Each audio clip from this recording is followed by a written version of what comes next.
okay. Quick flight, not too bad. 7 a.m. here, so I'm just going to stay up all day. Get some good sleep tonight and be ready for Monday. So Sunday, 7 a.m. Probably do a couple hours training. I'm going to stay at my mum's as well. Not seen them in a few months, but check this shit. Got to the airport. Wheel ripped off the case. Still got the old girls. Had my dad clean her all up. New tyres. Still like brand new. I've actually had this car for, I think, 9 years now. 8 years, 9 years. And even though I don't live in the UK anymore, I leave it here. I leave it stashed in Mike's garage just because I don't want to get rid of it.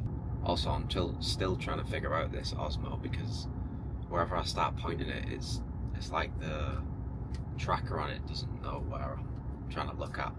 So like my hand's all over the place and I don't even know if I'm filming the right thing, but I'm fucking trying, alright. And then we're going to the gym. So Sunday routine, usually wake up early, get the gym done straight away, get on with work, see the family and prepare for the week ahead. This time I've got back pretty early, had breakfast with my mum and dad, just been to Mike's, obviously picked the car up, now going to the gym, and then we'll get a little bit of work done and then have dinner with the family, get ready for the new week. Back on the home ground. Feels fresh. Feels like autumn's coming in.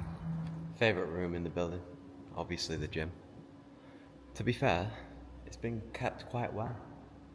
Not gonna lie, I was expecting to come back and it'd be a bit of a mess, but it looks just the way I left it a year ago, which is fantastic.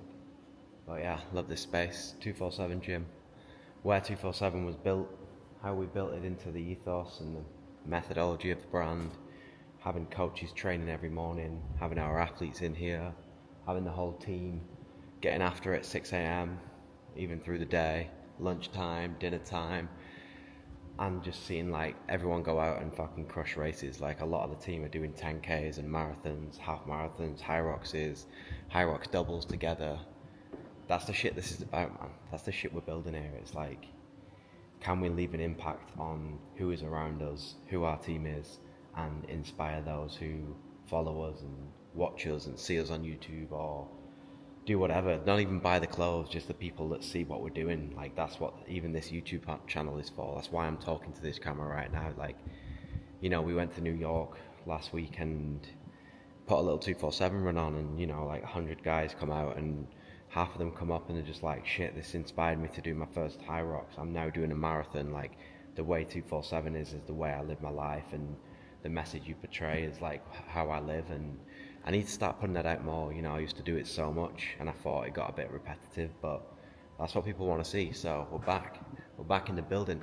Today's session is going to be pretty easy. I'm going to go zone 2 hours on the bike, C2 bike, nice and easy. My hip is absolutely fucked still, so no running. It's hurting a lot today, but I'm going to get a little bit of leg workout in before this bike, and then hit the bike and then go see the fam. Look at that logo, man. It's fucking beautiful. What's up, gang? Slept a lot last night. I think I got 12 hours in. I was supposed to hit the gym this morning at 6, and I didn't set any alarm just in case I managed to get a bit more sleep, and that's what happened. So yeah, went to bed last night at 8 p.m, woke up this morning at 7 a.m, straight in the car. I'm going to the office. The week starts now. Typical British weather, absolutely throwing it down, windy, cold, and everything's grey. And then I remember why I left. But we got the new owners club bag with us today, and obviously we got the instantly sold out leather tote bag. I'm rocking that new owners club. It's coming soon. It's my favourite fit, favourite fabric, favourite finish, favourite graphic. Shit's unbelievable. I can't wait for it to go in our stores so people can actually go in and feel it and touch it. But yeah, I'll try and record a lot today. See what happens.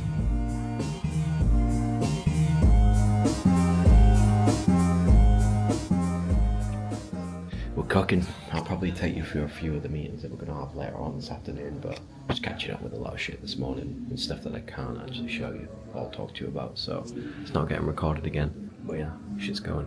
We're actually having a change of plans. We're going to Portugal tomorrow. We're going to go see all the production and see where everyone's up to on this. I thought I might as well, seeing as I'm back over here. It's a 2-hour flight, and tomorrow's a pretty quiet day in the office, so I'm going to get over there, quick 48-hour trip, even less than that actually. Catch up with my supplier, one of my favourite fucking guys on the planet as well, and go through everything, make sure everything's up to date, looking perfect, see full production. You know, a lot of the times in this business, like, you can get sampling to a level where it's absolutely fantastic, and then production can always be a level below that, just because the handwriting on 500 people that are making something is different to the one sampling person that's gone through all the washes and testing and everything like that. And it's so complex to get something right that when it eventually does go into that bulk, there can be variations. So one thing that we're very meticulous about at Represent is making sure production is the exact same as final sampling, and we put a lot of time and effort into sampling. Like, a lot of these things go into rounds of 5 or 6 sample tests before we get the colour right, the wash right, the print. I mean, the print on this, the way it's been worn away, we went through probably 20 variations and then started printing it onto the garment and then seeing it how affected after the wash. And like, all that stuff just goes unnoticed because you just expect it to look like that because you see the final garment, which is obviously expected from the consumer. So be able to take you on that journey tomorrow and see where we're up to with it and see where it's come from and how it gets to where it's got to. It'll be super exciting. So that's why I'm doing it. I'm doing this whole trip to show you guys like what the process is.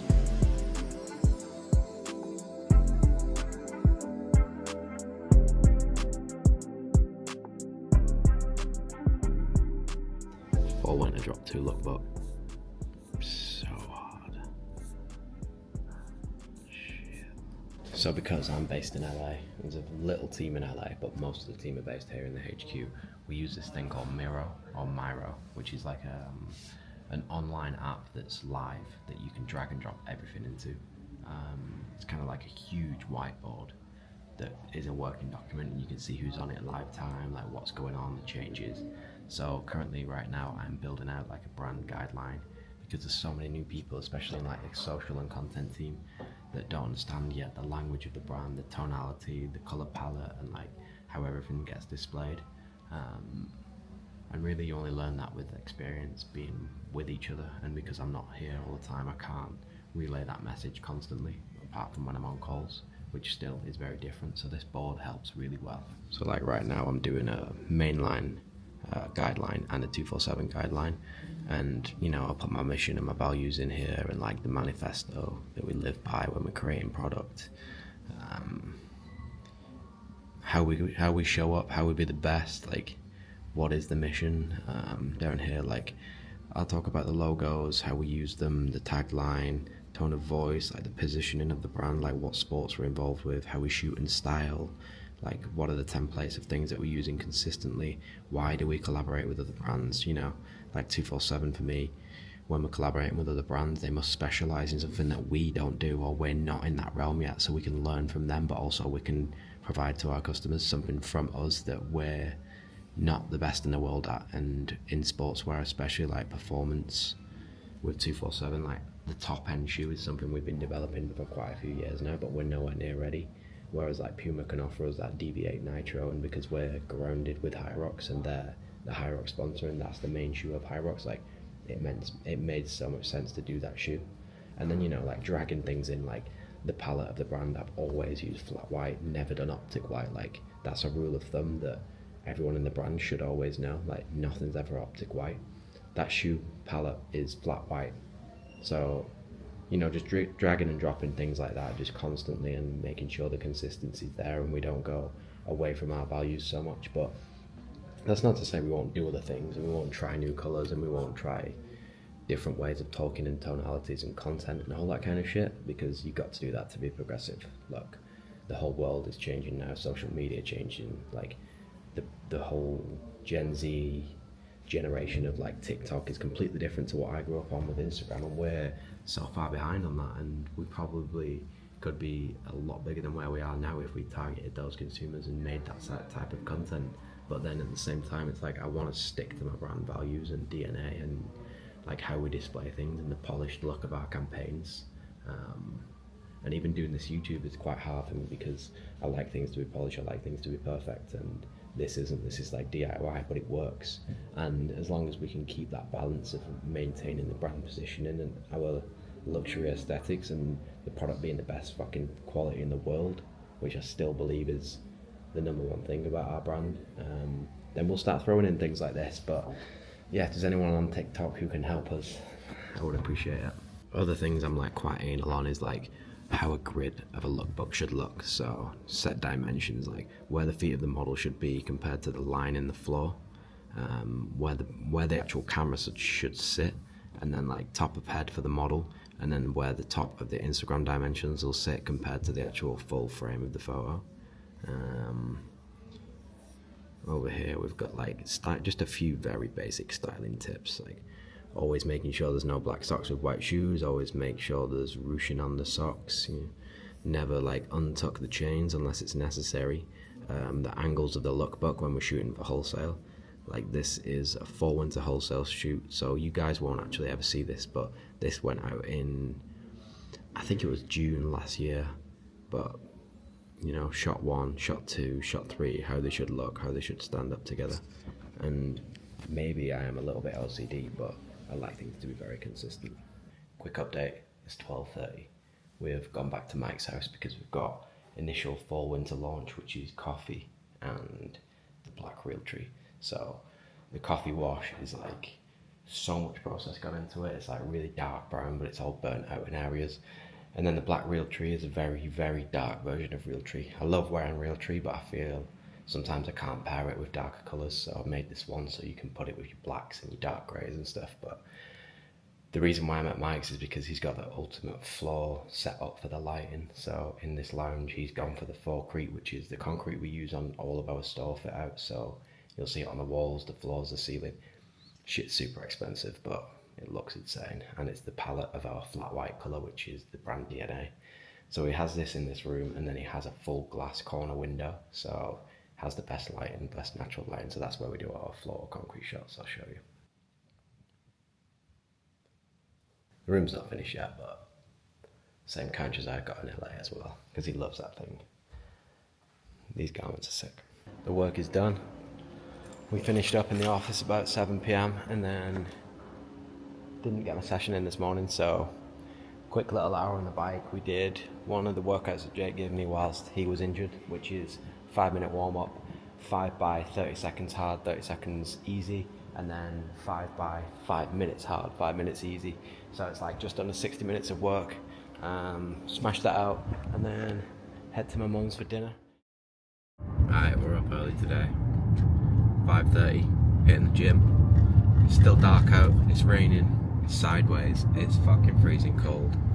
I remember why I left the UK now, but we got a long day ahead and we got a lot to do. So we're gonna go train. I've got like a single leg type of morning, very isometric work, and then I think we're gonna do some shoulders, maybe a bit of chest as well and some arms. I'm gonna spend about 2 hours in the gym this morning and then get showered, get ready. Got a big day in the office, quite a lot of more morning 247 work, which I'm fucking excited for.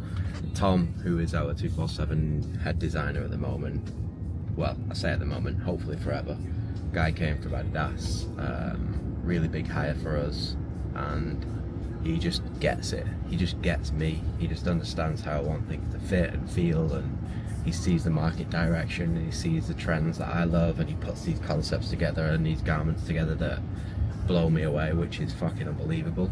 Unfortunately, you guys won't see that come into play until end of fall winter 26, start of spring summer 27. He's been here 6 months now, so it takes like nearly 2 years now from start to finish when we're getting a garment to market in 247, just because it's technical and it's a very long process, and a lot of factories are far overseas. So yeah, it's long, but it's fucking amazing, and something I'm not good at is patience. Like, I want things here now and then, and when it's ready. And like, I tried a few samples on yesterday and I'm like, shit, we need this right now.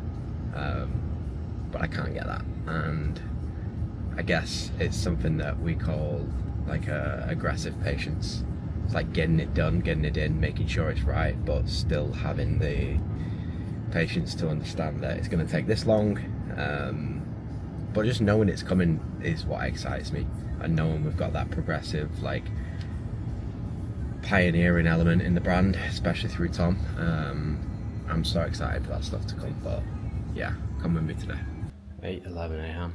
We're starting to present Spring Summer 27 247. So yeah, that's how far out we are. Got a lot of garments in that we're going to look at as well. So I'm excited for that, but we've got a crazy schedule today. In 90 minutes, it's a calendar run through of 2026. Then we've got 247 SS27. An hour later, we've got outfits for fall winter campaign.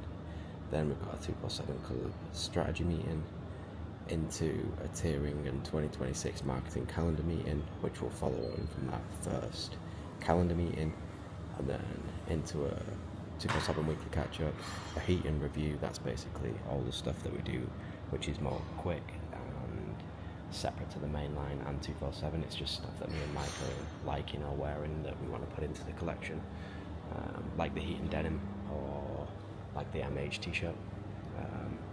And then we've got an ICA meeting whilst I'm in the airport at 5 o'clock. They do all our PR, and then we're going to Portugal.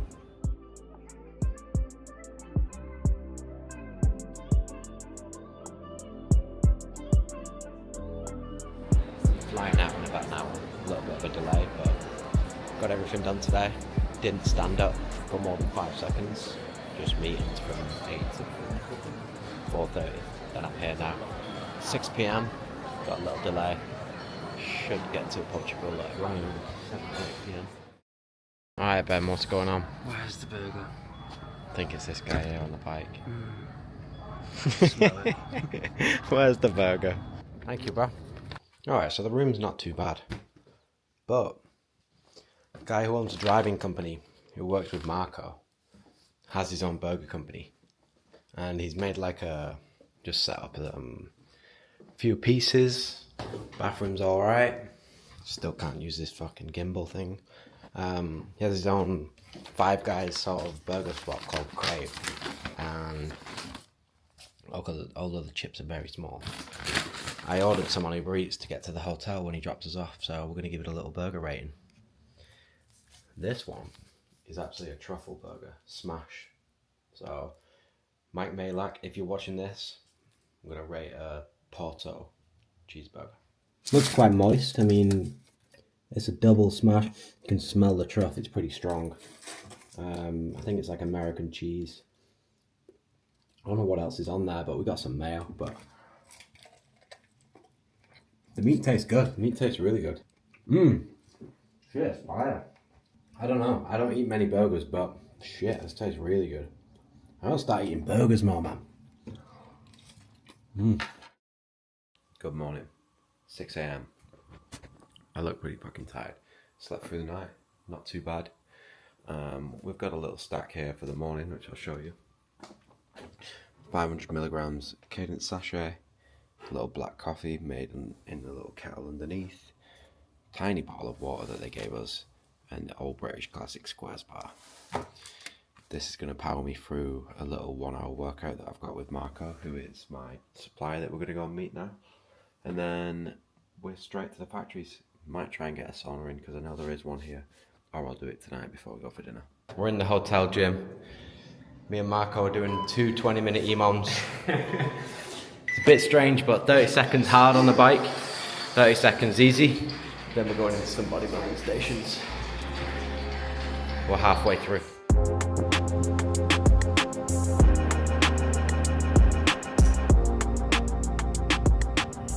Can't show a lot of the development stuff that we've been doing this morning, but just been in the main factory of Jersey, who do all of our Owners Club stuff, which itself has its own factory because it's such a big business.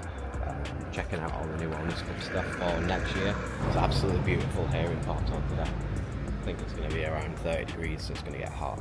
This is extra Owners Club warehousing and factory. We'll take you inside.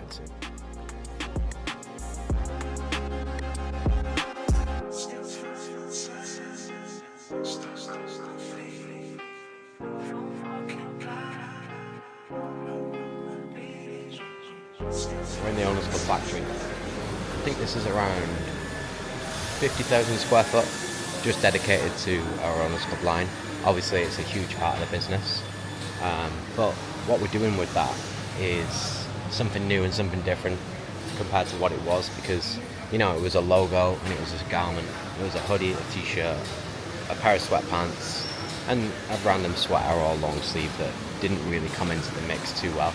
But you know, the hoodie was such a big part of our business, and now it's time to just give it something new and something different to the range. And like the way we're going with our product in mainline and the way we're splitting out our swim lanes, like I don't wear that hoodie anymore. Mike doesn't wear that hoodie anymore, or that t-shirt, just because like our taste has moved on in terms of fabric, in terms of fit, and in terms of like garment design. So we re-looked at everything last year and we thought, what's going to play the next 4 or 5 years of Owners Club this time? Like, what is that garment going to look like that carries us through 5 years of mainline seasons and drops and all these different elements of seasonality and what people are doing in the market? So we just fucking locked in on like creating this new fit, this new fabric, this new finish on the fabric, the wash on the fabric, and then the graphic, and the amount of times that the graphic has been gone through, like just being so meticulous on like the little bits of distressing on it and how it sits when it's inside out, and like all them little details that like people aren't prepared to go to when they're creating a garment. We'll go to it and we'll go to the depths of it. And I've worn that hoodie 50 times to make sure the cuff length is right, the width of the cuff is right. Like, I hate a restricting cuff, but also I don't want it to fall over people's hands. So it's like, how do we get it to sit on everyone's hand the right way, not feel restrictive but not feel too baggy? How do we get the waistband to be brought in at the waist but like not actually feel like it's like annoying the person or it's pulling the t-shirt off? So it's like creating that perfect dimension. I don't know, I sound like I'm blabbing on, but this is what I'm fucking so keen on. It's like perfect dimensions that fit and feel perfect on the body, whoever you put it on. Like the first SMS samples, so like, I don't know, you're probably like 20 samples in by now, but the first one I got in where I was happy with it, I brought Spenny in the room and I was like, you know, he's a completely different size to me. I'm pretty big, I'm just under 6 foot, I've got broad shoulders, and like my body is actually shorter than what like a person of my height body should be. So my measurements are a little bit different to most. And obviously I've been fitting a lot of things to myself. It fits fucking perfect on me. I put it on Mike, it fits perfect on Mike. He's a similar body to me. We put it on a 6'3" model, it fits perfect on him. I put it in Spenny, and it fucking fits perfect on him, and it's like, damn, when you nail that fit to every body type, you know it's gonna be something that just doesn't stop. Like, the sales don't stop because one person buys it and it doesn't fit them, then they don't buy it again. Like, this is about buying this thing and thinking, shit, I love this garment, I'm going to buy 3 colours of it, I'm going to keep it in my rotation for the next 5 years. That's what I want Owners Club to be, that's what it's supposed to be, and that's what we're doing again, the second time. We did that first time 4 years ago, now we're doing it again, and I'm fucking so excited for it. And I hope this doesn't sound like a sales pitch, but it's a sales pitch to myself, because as you've seen, that's all I wear. I'm addicted to it, and I'm not usually a big graphic guy, but this one just hit different. The gang are just filming a little interview because we're going to do a full YouTube series on Owners Club. So it's going to be like me and Mike talking about the designs, it's going to be the campaign, it's going to be the lookbook, and then it's going to be factory visit with Robin, who is head of our DNA swim lane, which Owners Club sits under. This is Robin here. This is Ben filming, and this is Marco, factory owner. So, you know, we're all here, we're all getting it in, and we're just figuring out how to communicate what we've done here. Because I can't just blab on all the time about how I love things and how things fit me and, you know, my direction. This whole brand isn't just me, like there's so many more people involved. So I still can't work this gimbal out.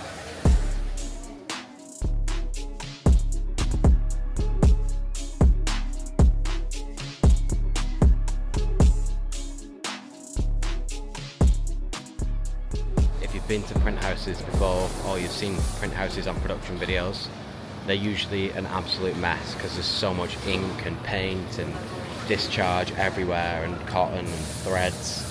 Look at this place. This is absolutely beautiful. Super clean. No mess. Great light. All the guys are in the same garments. That's what a real factory should look like. This is the best of the best in Portugal. The factories we work with out here, there's like two main contenders. It's Represent and it's Balenciaga. So we're up there with garments that cost 5, 6, 7, 8 times the price that we charge. So it just shows the level of craftsmanship and quality and just like final detail. It's just unbelievable. This looks so sick.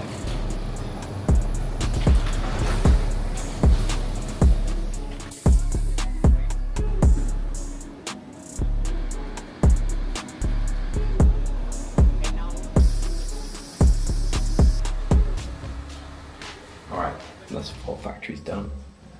Just to get back to the hotel. It's nearly 6 PM. Marco's going to pick us up for dinner at 7:30, and apparently there's a sauna in here. Missed the sauna, so I'm going to go check it out. Try and get like 40 minutes in, if there is a sauna, and it's not people. It's hot as fuck outside, so definitely no outdoor cardio going down, and my legs are fried from training legs yesterday, so no indoor cardio either. That's the excuse. Alright boys, we're back. Landed from Portugal, a few meetings in, and now we're doing a little zone 2 work with Jake. Not seeing him. Every time I come back I don't see him because the guy travels all over the world. But what are we up to? We're just doing 60 minutes on the bike, nice and chilled. Just having a catch up really, aren't we? Yeah, nice catch up whilst getting your cardio in. Some would say we've become old men. Usually we'd be hitting barbells and flying around bars and chucking dumbbells at each other. I think we're both trying to get skinny now, but that's the thing. Times have changed. Yeah, I don't think being big doesn't look cool anymore. That's according to him. I think bodybuilding's back. Leave a comment down below if you think bodybuilding's back. Nah, it's past it. No, it's not. Aesthetics are coming back. Didn't film a lot today, but we got the shit done. It's now 6 PM. Had to fly to Heathrow to then fly to Berlin. Currently in Heathrow. Manchester Airport, Terminal 3 is the worst place on earth. I actually think it is. There is nothing like it. It's the definition of a cesspit.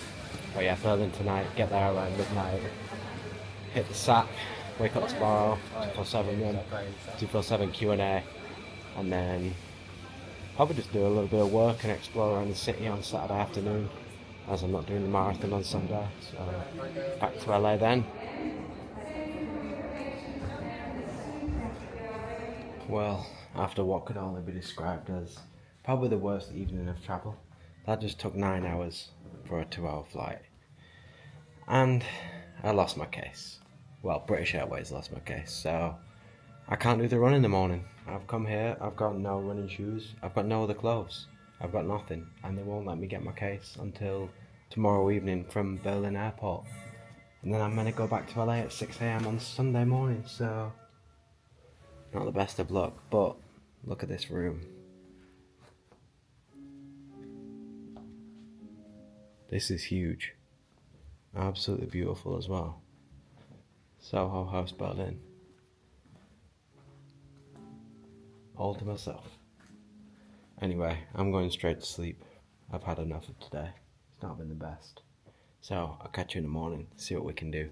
Maybe I'll just run with sweatpants and slides on. We'll see. We have risen. It's a new day. We're in Berlin. We've got a 5k shakeout in an hour, and then we've got a Q&A with Soho House. I'm gonna go and get everything done. I have no products with me. I have no garments with me. I have nothing for my hair, my skin. Don't even have toothpaste. Luckily Soho House can provide all that kind of stuff. So I'm just gonna go and whip a fit together of what I came in and see how we get on. I might have to run in slides. People have done worse. I've seen people do marathons in Crocs. In fact, I think I saw someone do like a sub 3 marathon in Crocs. So, yeah, let's get after it. No complaints. So House have a little Berlin marathon menu. Breakfast is coconut yogurt, lunch is a protein bowl, dinner is bolognese, and they have a few hydration drinks. To be fair, that Hero hydration drink sounds fucking fire. The rest of it, I'm not too sure about. Coconut yogurt before a marathon, not happening. Found a tea, and we've got someone else's runners on. Alright boys, where are we? We're in Soho House in Berlin, about the biggest shakeout in the world. Biggest shakeout in the world. There's probably, actually, to be fair, there's a lot of people here. Have a look at this for a time. There's easily a couple hundred. Yeah. But it is a fucking marathon, so everyone's running the marathon tomorrow, so it should be a bigger turnout. But then again, there's loads of people doing a shakeout. Yeah, there is. So, when we were driving here, there's already shakeouts on. There he is, man of the moment. What's the time? Come on, what's the time tomorrow? We're going to have to say it on We're here. running 3 hours and 1 second. That'll be a PB. Let's go. Keep Ollie running forever. First of all, I want to say thank you all for coming out. Obviously, we're here with March On, we're here with 247 and Soho House, so can I have a little round of applause for everyone involved today?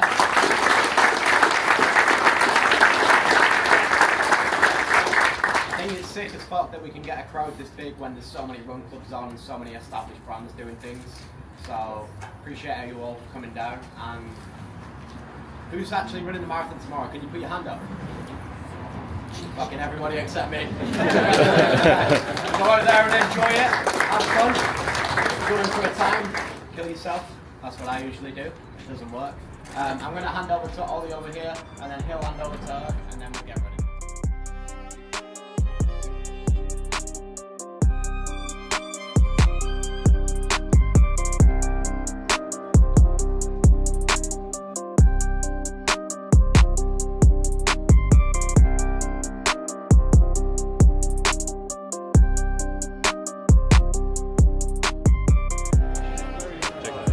Are you running tomorrow?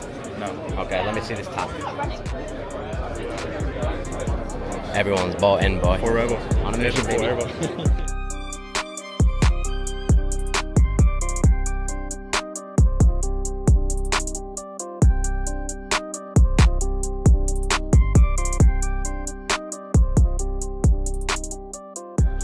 We're getting a pump on. These boys are actually getting a pump on. Pre-marathon, which I've never really done, but they just don't give a fuck.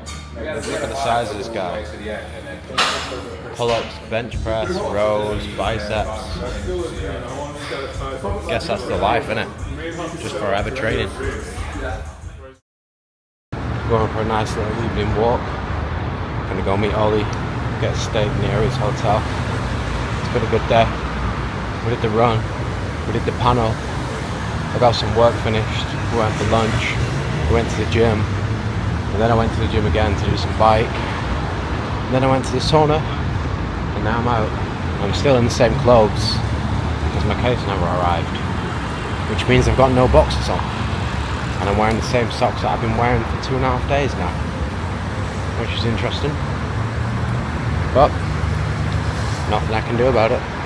Well, I could probably gone and got some boxers and socks, but it is what it is. I don't know what the fuck is going on over here. Must be a 247 run. Didn't know about that one. I was asked by a kid on the run today, what are your 3 favourite fashion books? And I had to think about it, like, what have I read? Like, fashion book, autobiography wise that I've loved. And I might actually reread them, but definitely Shoe Dog. That was the first book I pretty much ever read. Phil Knight, obviously Knight. Then I'm going to say, I actually can't remember the name of it, but it was Mark Echo's book, the guy who started Echo Unlimited. His story was like very similar to mine, but from a US perspective, and obviously a different era, so it was so sick to read that. And it was whilst I was growing at this huge amount that he had been through. That was a dope book. And then I also love Shoemaker by local legend Joe, who started Reebok. speak to Joe a little bit. He's a lot older now and still being able to do things like podcasts and shows and travel the world. But he started Reebok, and obviously Reebok started in a warehouse pretty much a mile away from me, and then moved to headquarters at Bolton Wanderers Stadium where my office is now. So it's very local and kind of built from the ground up where I am. But like him going through World War II whilst he's producing shoes and like changing the business to produce stuff for the army, and then trying to come back into the footwear game, and then they found Pilates, and that's what blew up their Reebok Classic, the pump. I think they went from like 9 million to 300 million in a year, which is just fucking insane growth. So that book was very inspiring. Yeah, I think that's it. That's top 3. That's all my 3. I'm still walking around Berlin with no boxers and no socks on. And everyone running tomorrow. Everyone came to the 5k today. All them hundreds of people, all my friends that are here running, Ollie that I've just been for dinner with, obviously Herc, who's 247 athlete. Like, good luck tomorrow, boys. It's going to be hard. The weather is hot. Like, this is LA weather right now. It's like it got up to about 29 degrees Celsius today, which for you Americans is, I think it's just under 90, like 85 maybe. And obviously the start time's like 9 a.m, not 6 a.m. So it's going to be a rough one out there. I fucking wish I was doing it. I've got the biggest FOMO, and every single minute of this trip, all I've wanted to do is go to the start line and pick up my bib and just fucking get it done. But I've got to be careful, and I need to stop running on injuries and stop treating myself like I'm invincible, because I'm not. And I would be in the ultimate pain tomorrow doing that, and all it would do is set me back further, just because my ego would say I want to do it. But sitting this one out, we've got a lot of rehab to do, and then we're going to get straight back into it and reclaim that sub 3. Hopefully, maybe it'll be New York, maybe it'll be Houston when Jake and Herc are running. We'll see. But I'm going to sign out for the night. I'm going to walk back to Soho House. I got the sickest room there. Don't know why they gave me that, but it's like a family 5-bedroom penthouse. Probably just chill, maybe watch some movies, or maybe go up to the bar upstairs, because I'm going to try and stay up tonight, as I've got 15 hours of flying to do tomorrow, and it's during LA daytime, so I'd like to get there and kind of get adjusted to the time zone straight away, ready for Monday morning back to work. So that's me signing out. Speed work, Harrock sessions in these, which is the Puma D8 Elite. So they're still carbon plated, still a great shoe. Obviously got slightly longer for Just watching the boy. It's 10 p.m. here. Got Jake on the YouTube. Gotta fly 6 a.m, so I need to be going out of here by 3:30. Gonna try and stay up, see what happens. Alright, good morning, 7 a.m. We're in the airport in Berlin. Had a big fucking ordeal again. Feel like the first half of the year didn't get like delays and problems, but just on this trip alone I've lost my case. Currently naked underneath these sweatpants, and now British Airways have had a cyber attack, so you can't print your boarding passes online. You can't print your boarding passes at check-in, so you actually can't get through the security gate. So what I was going to do is just jump over the fucking wall when no one was looking, but John's actually booked me on another flight through Delta, so I've got to sit here for 5 hours and then get a connection in New York. I feel like I've been to a million places in the past 2 weeks. It's been a crazy trip, but I'm so excited to get home.